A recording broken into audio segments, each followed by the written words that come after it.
Thanks for checking out SYMFONI on YouTube. Please be sure to subscribe and like our videos for updates.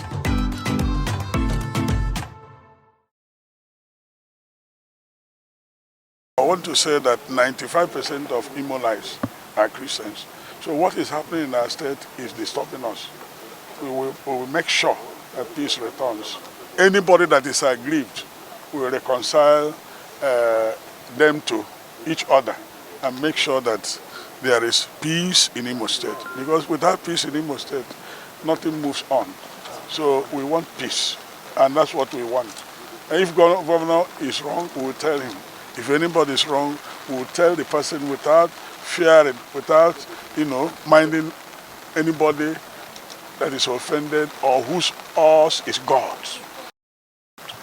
Let us find peace first. And nobody should allow himself or herself to be hired as unknown gunmen or bandits or whatever to destroy either federal government property or any property. It does not do us any good.